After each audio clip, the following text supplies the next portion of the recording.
So I've been wanting to do this for a little while, and I'd say about the past year I've been really into 21 Pilots, so I wanted to go through and rank their songs from best to worst. But I do want to preface that I don't really hate any of these songs, just some I do say skip over maybe 50% of the time or more. So I'm just listing all of the studio recorded stuff, so no mashups, no live stuff, no covers, basically nothing outside of the studio albums, and then you have a couple singles like Heathens and Level of Concern and stuff like that. Starting with number 81, I have House of Gold from Vessel. Now, I don't really like the song because it's mostly just like kind of not acoustic per se, but I guess it is acoustic.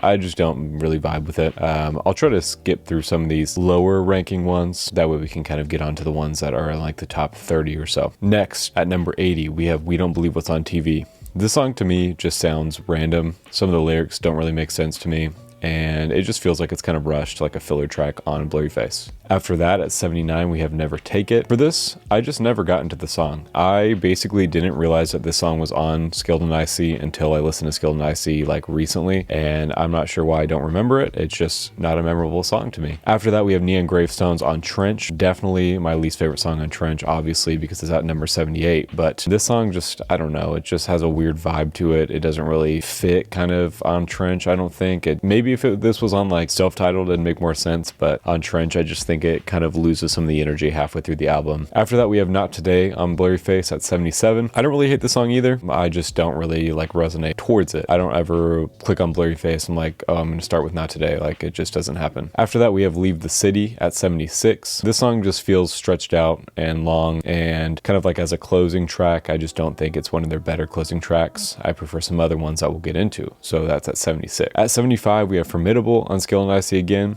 This one, again, just sounds like kind of a generic pop track. I don't think there's anything special about it. For 74, we have Fairly Local. I do like this song. I just don't like it as much as some of the other tracks that they have. It, again, sounds like kind of a plain song. This song gives me like Cut My Lip vibes, except Cut My Lips is a much better kind of rendition of this style of track. After that, we have Smithereens.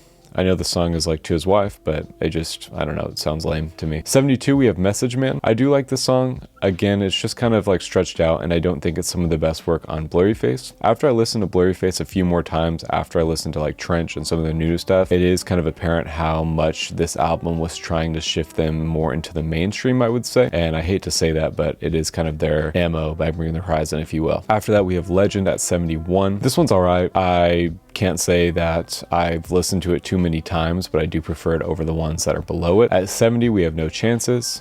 Again, this is kind of just like one that I never really realized was unscaled and icy, and I just don't really care for it. It has kind of an odd vibe to it. At 69, we have Before You Start Your Day on Self-Titled. I think this would be higher if I had listened to Self-Titled kind of when it came out, but I am kind of a stickler for songs that just don't sound well produced, and this unfortunately is one of those. I don't hate the song, it's just not as good as some of their other music. And of course, this is on their Self-Titled, so it's their oldest stuff, but it's just not as good as what they've put out recently. All right, at 68, we have Truce. I do think it is a little bit too slow to kind of listen to it in rotation, but if you're listening to Vessel from front to back, I think it is a good song to kind of wrap up the album. After that, we have Hometown. I do like the kind of the beginning high-pitched, or not high-pitched, but higher register kind of vocal harmony or melody. At 66, we have Trees. I like most of Vessel, actually, that they have kind of these slower starts, and then they build up into this like big electronic. I think that's as like as electronic as I want to go in a kind of a pop song like this. At 65, we have The Run and Go. I like this song. In comparison to some of the other songs in Vessel, I think it does leave a little bit to be desired. At 64, we have Isle of Flightless Birds. With this song and some of the few after this one, again, what really is holding it back is just kind of the mix. At 63, we have Trapdoor. At 62, we have Aircatcher. 61, we have March to the Sea. 60, we have Implicit Demand for Proof. I just feel like it gets a while to get going, but I do prefer it over some of the other ones on Self-Titled. At 59, we have Friend Please. And then at 58, we have A Car, A Torch, A Death. I think A Car, A Torch, A Death is one of their most kind of beloved songs off this album. For me, it does stand above the other ones, but in their whole discography, I don't think it sounds as good as the other stuff. And again,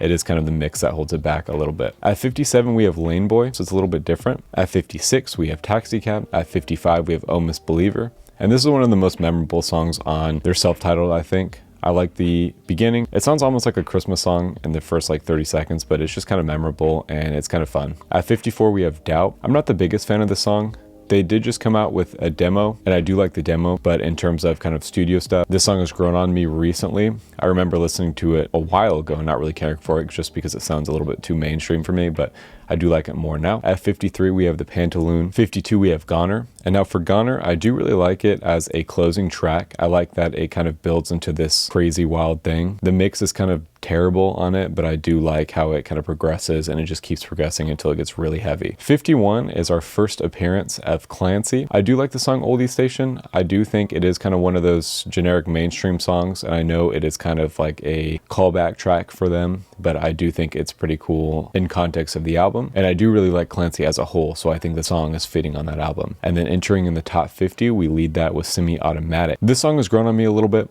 I listened to Vessel from front to back a couple weeks ago, and this one has definitely grown on me. I think Vessel has some of the most approachable tracks out of all of their work, kind of easy to get into, and the lyrics are kind of fun. So Semi-Automatic at 50. At 49, we are leading with Fall Away, and then at 48, Addict with a Pen. This whole album is kind of slow that I'm thinking about it in retrospect, and I do like more kind of upbeat music, but these two songs are great nonetheless. At 47, we have Ode to Sleep. I originally thought this song was just like a long intro with kind of like electronic part, but I do like all the variation of it. It reminds me of like a scaled back version of Overcompensate in the way that they have so many different parts to the track. At 46, we have Redecorate, and this was originally my favorite song after Skeleton Icy for a while, but it has fallen quite a bit. When Skeleton Icy came out, I remember listening to it front to back, and this is one song that stuck out to me. And then recently, as I've listened to it more, I have grown to like the album more, with a few exceptions like we talked about before. At 45, we have The Outside. I like the song, it's really fun. I like the upbeat nature of this album, even though I think the band has said that they kind of regretted the album a little bit. At 44, we have another entry from Clancy. We have Snapback. I was kind of debating to put this song higher because it reminds me a little bit of a different track by them that I have higher up on the list, but I do think this song is a little bit drug out. I like the melody, but it does kind of feel like a filler song. At 43, we have Navigating off Clancy. I just wish that the chorus sounded a little bit more full, like they had some type of instrumentation going behind instead of just like a crazy drum pattern where it sounds a little bit empty to me. Now at 42, this is the only kind of omission of a studio album and replacement that I have, which is the single version of The Craving. Now again, sorry to the wife, but I just don't think that Jenna's version of this song is great, so I'm omitting it for the single version. I like the single version.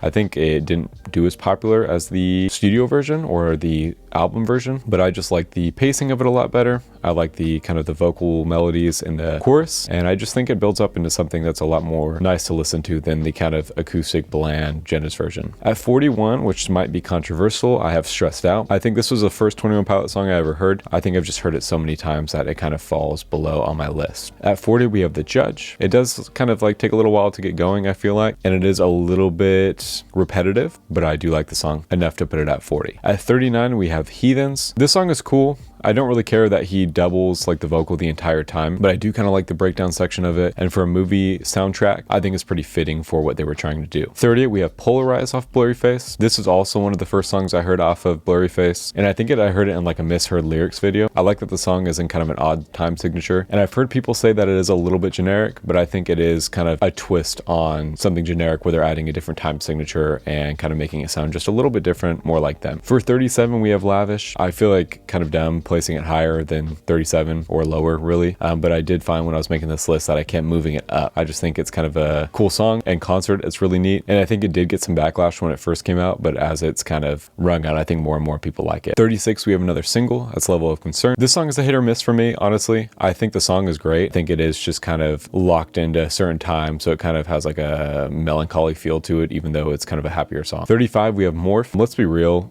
that kind of vocal harmony thing that he does is definitely Khaled inspired. I mean, it works. 34, we have Ride. This song is also kind of fallen a little bit for me. I did really like this song, say 6, 7, 8 months ago, or maybe a little bit further when it first came out, but I think there's more songs on Blurryface that kind of push this one back, and more songs in the discography period. 33, we have Saturday. I didn't care for this song when it first came out. I thought it was kind of goofy.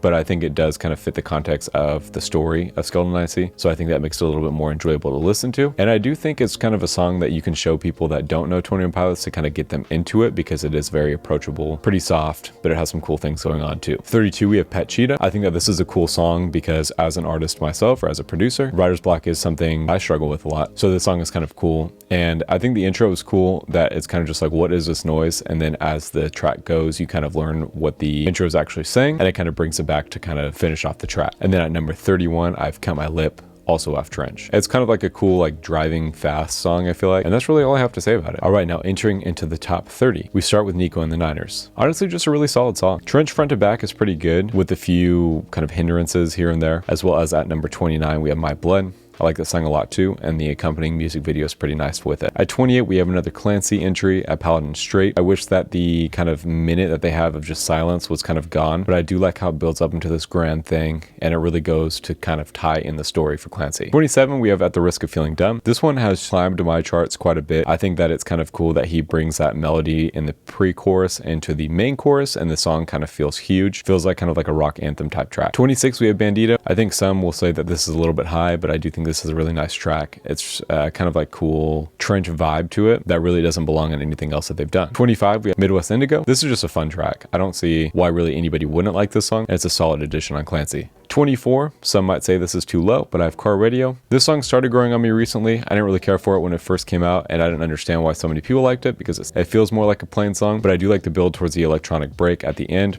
and I do like the music video that accompanies with it. At 23, we have Screen. This is one that I just started liking. I really like the chorus on this one. I really like the pre-chorus, or like the bridge, post-chorus, the We're Broken People part. 22, we have The Line. I'm gonna be real, I did not like the song at all when it came out. It sounded odd, but I watched the show, and I heard the live edition as well, and there's just something special about this track. It really fits the show, I feel like, and it really is kind of like a callback to the earlier 21 Pilots stuff, where there's a lot of emotion in it, and I think the instrumental of the track is really sweet too. 21, we have Vignette. I don't think some people like the kind of a high-pitched singing on this chorus, but I think it fits, and it's a nice break in terms of sounding different of everything else on the album. At 20, we have Routines in the Night. This one, again, is a hit or miss for me. I do like the track. It's just, I feel like it was played a lot when it first came out, and I know it is popular, so I think I kind of OD'd on this track a little bit, but I can recognize how good it is. 19, we have Tearing My Heart. Again, I don't know why people don't like this song. I think it's fun. I think the kind of the bridge part is fun. And again, this is one of those tracks that I think you can show to anybody who might not know 21 Pilots, and I think this is one that they could get into. At 18, we have Good Day. I like the Skeleton Icy theme on this one, where everything is going wrong, except it's still going to be a good day. 17, we have Fake You Out. 16, we have The Hype. 15, we have Bounce Man. I like how it's kind of like Aiding a Fugitive. It's just kind of like a cool narrative. 14, we have Mulberry Street. I didn't recognize the song until I saw it in concert, and then that's when I really started to like it. I think it's a really fun song. 13, we have Migraine off Vessel. I really like the kind of the vocoding part of this one, and I like that there's so much vocal range in a lot of these Vessel tracks, but Migraine specifically. 12, we have Choker, one of my favorite off of Skeleton Icy. Even though the song is a little bit slower, I think it kind of fits the time frame I was in. I like the music video to it, and I kind of like the rap towards the end as well. It's very reminiscent of like Vessel. At 11, we have Next Semester off Clancy. I don't have any complaints about this song, or really anything ahead of this. Next Semester is a masterpiece of a song. It is an excellent second track on Clancy, and I think there's only one second track that I like more, that does more for me than this one. At 10, we have Shy Away. This was my favorite song on Skeleton Icy for a long time. I thought the live version that they did, not counting that, but that they did with the Basis of Issues was really neat. This song, I feel like each chorus just sounds bigger and bigger. It's just like one of those tracks that if you listen with some good headphones or some good speakers, I think the audio quality is just so good. At 9, we have Chlorine. I really like this track. I really like the ending, how it slows down and kind of adds this like huge vocal melody. At 8, we have Holding On To You. I think that's pretty self-explanatory. 7, we have Backslide. Now, I remember listening to this. I did not like how the beginning felt. And I remember listening to like the first like 10, 15 seconds and thinking, I'm not gonna like this, and then kind of carrying it through and ended it being one of my favorite songs last summer. 6, we have Levitate. I think this is the best second track on one of their albums, unless I have a second track above this and I just don't realize it, but how this kind of goes into Levitate from Jumpsuit is just a perfect mix. If you kind of count them as one song, you have this huge like rock anthem, and then it goes into like this cool like kind of industrial rap song that's really hard not to like. At number 5, we have the final track from their self-title, which is Johnny Boy. This is the track that stood out for me on their self-titled. Even though it sounds pretty badly mixed, I really like the song. It's simple, but there's just something about it that is very nostalgic. At 4, we have my favorite track off of Vessel, which is Guns for Hands. This song just makes me want to dance, and I wish they played the full version of it live. I think they do a mashup of it, but there's just something about the song that sounds special, and this is arguably one of their best choruses. Moving into the top 3, we have Heavy Dirty Soul off Blurryface. This is such a perfect blend of rap and kind of singing. The track sounds really cool. I love how kind of like heavy it feels. I love all the glitches. At number 2, we have Jumpsuit. I don't think I heard this song, or at least I don't remember it until I saw it in concert. And when I heard it in concert, like I wished I knew it so badly so I could sing along to it. This is one of their best tracks. This is one of the best tracks of all time, just period. The blend from heavy to soft, and then we have that kind of huge breakdown at the end. It wasn't hard figuring out where to place this track when I was making this list. And finally, if you want to take a second to guess, if you don't already know what it is, but at number 1, we have Overcompensate. This song, when it was coming out, I was listening to the single, I was showing people it. This song basically has no flaws. You have like a banger intro, which basically leads it into a whole nother track. The rap parts are sick. The chorus is sick. That kind of little vocal melody at the end he does before the final chorus at the end is sick. And then to have this song lead into more songs that are so good, it's just a perfect opening for a album. And right next to Jumpsuit, this is one of their best tracks and one of my favorite tracks just ever. So that's how I rank their tracks. Hopefully the video wasn't too long. And if you made it this far, let me know what your top tracks are in the comments below.